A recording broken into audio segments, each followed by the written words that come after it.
Hello students, आज मैं आपको डिवेंचर्स के बारे में पढ़ा रहा हूँ। What is debenture? Debenture company के पास फंड अरेंज करने का एक माध्यम होता है। डिवेंचर को कुछ हम इस तरीके से भी बता सकते हैं कि एक कंपनी ऋण पत्र निर्गमित करके अपने लिए कोषों की व्यवस्था करती है। जो डिवेंचर्स होते हैं उस पर कंपनी की सार मुद्रा होती है। सार मुद्रा कहते हैं मोहर को। उसके द्वारा लिए गए ऋण की स्वीकृति का प्रलेख होता है। इसमें एक कंपनी अपने ऋण पत्रों से ऋण पत्र की राशि व निर्धारित ब्याज इसमें उल्लेखित शर्तों के अनुसार लौटाने का अनुबंध करती है। यानी कि जो डिवेंचर होता है ये कंपनी द्वारा लिए गए ऋण का एक सर्टिफिकेट होता है जिस पर ऋण की सभी शर्तें उल्लिखित होती है, जैसे ब्याज की दर, कंपनी द्वारा ऋण का लौटाने की विधि और उसकी शर्तें। जो कंपनी अधिनियम है 2013 सेक्शन 2 सब सेक्शन 30 के अनुसार डिवेंचर्स में ऋण पत्र, स्टॉक, बॉन्ड और कंपनी की अन्य प्रतिभूतियां भी शामिल की जाती हैं, चाहे वे कंपनी की संपत्तियों पर प्रभार उत्पन्न करते हों या नहीं। ऋण पत्रों पर एक निश्चित दर से ब्याज दिया जाता है और ब्याज की दर ऋण पत्रों के नाम के साथ जुड़ी रहती है, जैसे 12% डिवेंचर। इसका मतलब डिवेंचर्स के आगे 12% लिखा हुआ है। 12% का मतलब होता है कि कंपनी इन पर एक निश्चित रेट यानी कि 12% की रेट से डिवेंचर्स का पेमेंट, इंटरेस्ट का पेमेंट करेगी। इससे ये पता चलता है कि कंपनी ने इंटरेस्ट की क्या रेट डिवेंचर्स के ऊपर निर्धारित की है। अब मैं आपको डिवेंचर्स के प्रकार यानी कि काइंड्स ऑफ डिवेंचर्स पढ़ा रहा हूँ। First, from security point of view, सुरक्षा की दृष्टि से डिवेंचर्स को हम 2 पार्ट्स में बांटते हैं। फर्स्ट, खुले ऋण पत्र और बंधक ऋण पत्र। फर्स्ट मैं आपको बताता हूँ खुले ऋण पत्र यानी कि साधारण ऋण पत्र, इनको हम नेक्ड या सिंपल डिवेंचर्स भी कहते हैं। फर्स्टली, जो साधारण डिवेंचर होते हैं उन डिवेंचर्स को कहा जाता है जब कंपनी इनको इशू करते समय कोई गारंटी यानी कि कोई सिक्योरिटी नहीं देती। जब कंपनी का समापन होता है, कंपनी के समापन के समय साधारण डिवेंचर्स को एक नॉर्मल क्रेडिटर्स की तरह पेमेंट किया जाता है। सेकंड, बंधक ऋण पत्र यानी कि मॉर्गेज डिवेंचर। मॉर्गेज डिवेंचर वो डिवेंचर्स होते हैं जब कंपनी इनको इशू करते समय कुछ संपत्तियों पर प्रभार दे देती है। सामान्यतः कंपनी द्वारा जो डिवेंचर्स इशू किए जाते हैं वो इसी कैटेगरी के होते हैं। Second, from the performance point of view,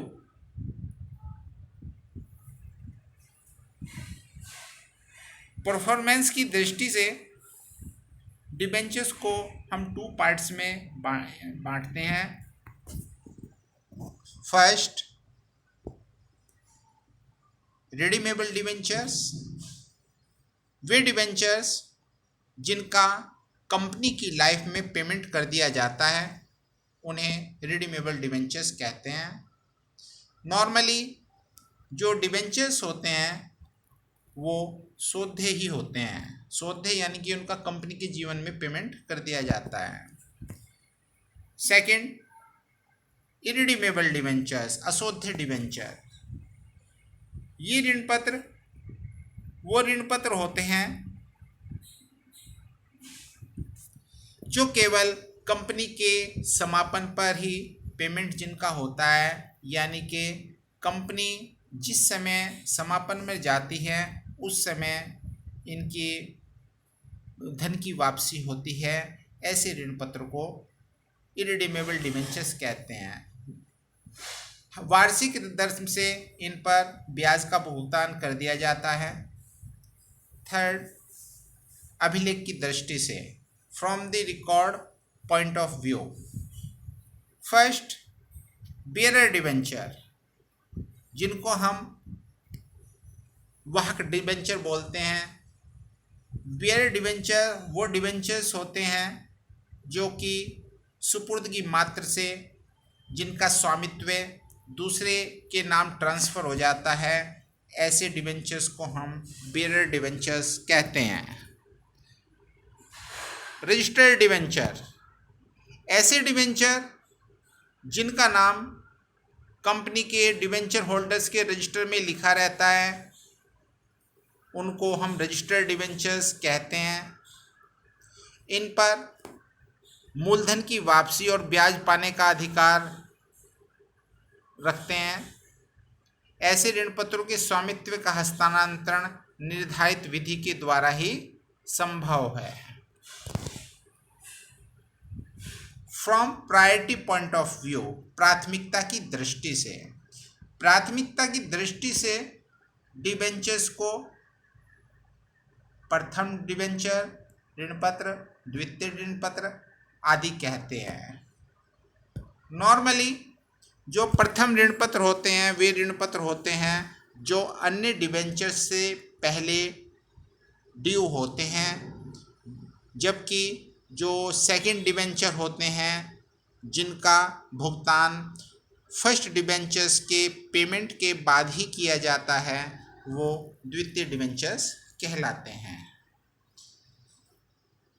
fifth, from convertibility point of view, परिवर्तनशीलता की दृष्टि से डिबेंचर्स के 2 टाइप होते हैं, परिवर्तनीय और अपरिवर्तनीय। फर्स्ट, परिवर्तनीय ऋण पत्र यानी कि कन्वर्टेबल डिबेंचर। ये वे ऋण पत्र होते हैं जिनके धारकों को एक निर्धारित अवधि के बाद निर्धारित शर्तों के अंतर्गत ऋण पत्रों की संपूर्ण अथवा उनके एक भाग के बदले में अंश प्राप्त करने का विकल्प होता है।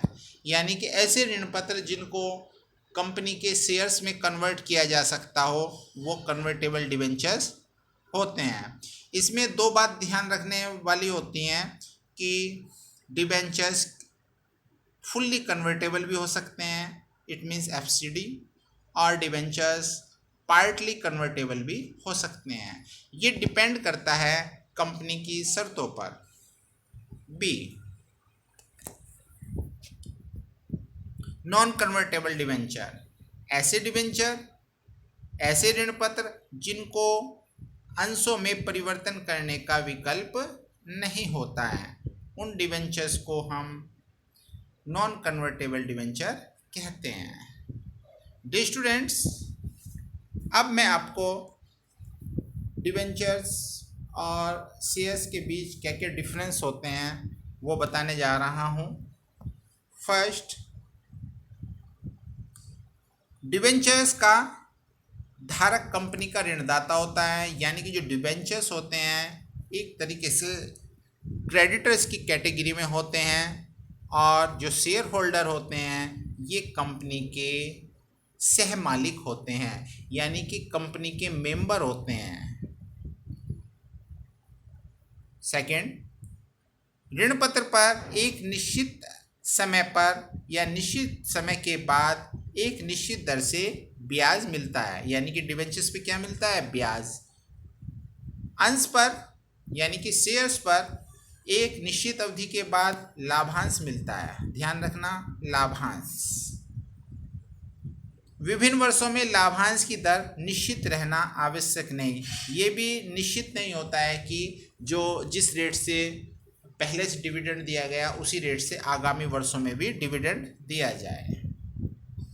थर्ड, कंपनी को लाभ हो या हानि ऋण पत्रों पर ब्याज अवश्य ही दिया जाता है, क्योंकि डिबेंचर्स क्रेडिटर्स की कैटेगरी में होते हैं। तो इस क्रम में चाहे कंपनी प्रॉफिट में हो या लॉस में हो, दोनों ही कैटेगरी में एक निश्चित दर से डिबेंचर्स पर इंटरेस्ट पेमेंट करना पड़ता है, जबकि शेयर्स पर लाभ होने पर ही अंशों पर लाभांश दिया जाना आवश्यक नहीं है। फोर्थ, ऋण पत्रों से प्राप्त धन कंपनी के लिए ऋण के रूप में रहता है, यानी कि कंपनी ने जो शेयर्स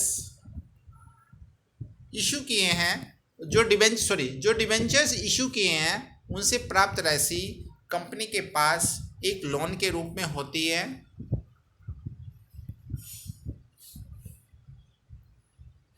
जबकि अंशों से प्राप्त राशि कंपनी के पास पूंजी के रूप में होती है। फिफ्थ, ऋण पत्रों से प्राप्त धन अनुबंधों के अनुसार वापस किया जाता है, यानी कि कंपनी ने जो शेयर इशू किए हैं उनका जो रिडम्पशन होता है वो एक निश्चित कंडीशन से, जो शर्तें हैं उनके अनुसार ही होता है। फिफ्थ, अंशों से प्राप्त धन कंपनी की समाप्ति पर ही वापस किया जाता है। जब कंपनी वाइंड अप हो, कंपनी लिक्विडेशन में हो, उस कंडीशन में ही शेयर्स की कैपिटल वापस हो सकती है। 6, डिबेंचर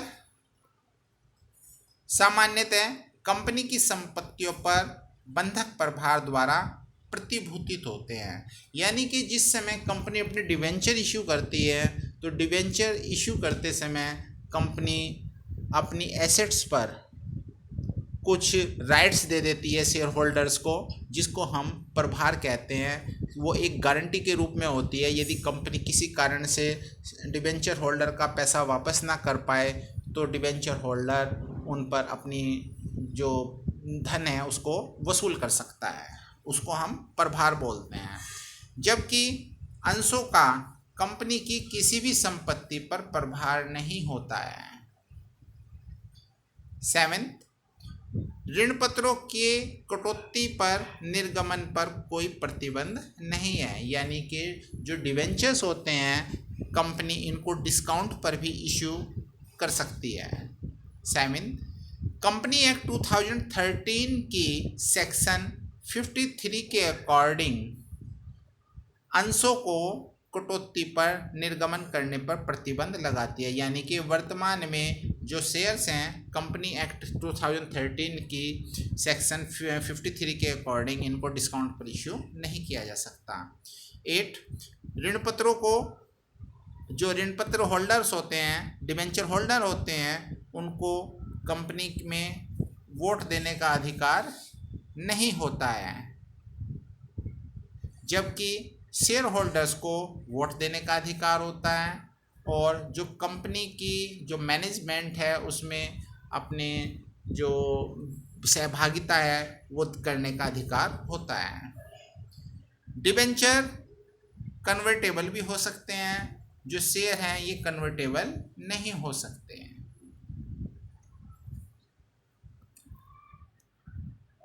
थैंक यू।